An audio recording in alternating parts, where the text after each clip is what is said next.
Olá pessoal, esse vídeo é para tratar do tema da tutela provisória, especificamente do artigo 303 do Código em vigor.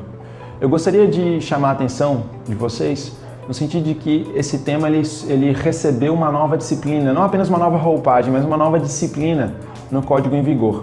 A começar pelo fato de que existe agora um livro específico apenas sobre tutela provisória, que é o livro 5 da parte geral.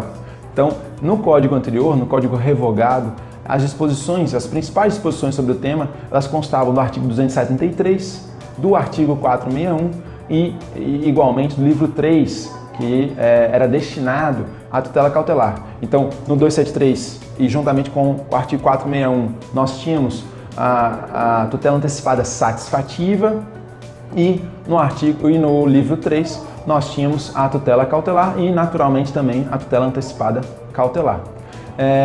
Não existia esse nome tutela provisória, ou não era o adotado pela legislação, melhor dizendo.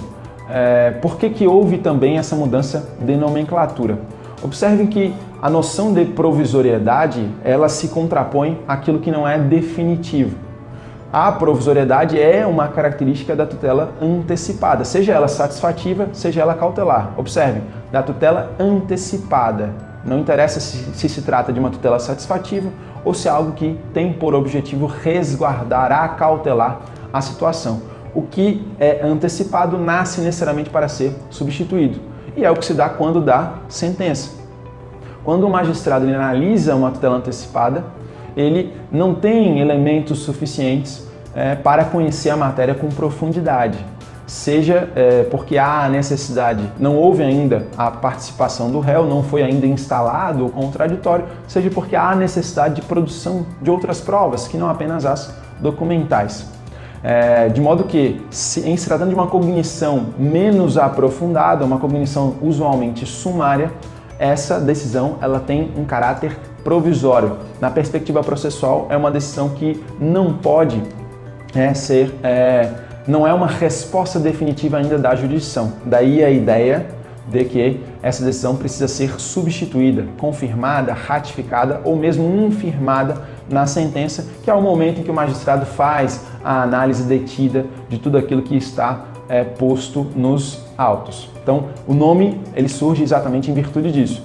É possível chamar de tutela antecipada? Sem dúvida que é. O próprio artigo 303 chama de requerimento de tutela antecipada em caráter antecedente. E destaco esse dispositivo pelo seguinte motivo. Eu poderia fazer aqui algumas críticas, como a doutrina vem fazendo, em relação ao livro 5 da parte geral.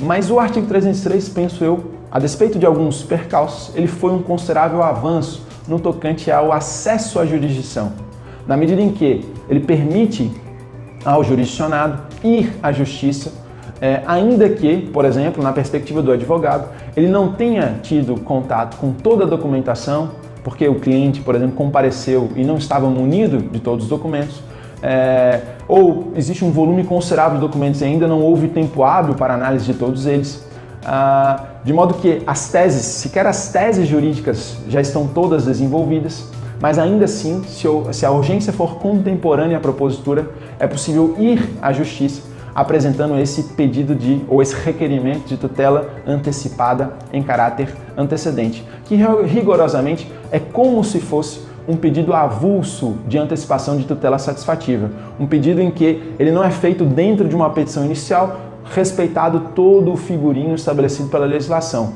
mas é a possibilidade que se tem de se requerer a tutela provisória mais rapidamente e, em sendo deferida essa tutela provisória, demonstrados seus requisitos, portanto, feita uma exposição sumária sobre a lide, indicado o pedido de tutela final, indicada o valor da causa, o autor ele poderá, sendo o caso, aditar a petição inicial e aí sim complementar a sua argumentação e o procedimento se desenvolver normalmente. Então, o artigo 303, de fato, ele foi um avanço considerável. Existe algo similar no artigo 305, né? Prestem atenção também nisso. E, obviamente, que é possível que essa tutela ela venha a se estabilizar nos termos do artigo 304. Mas o objeto desse vídeo foi o artigo 303. Então, um abraço a todos, espero que tenham gostado.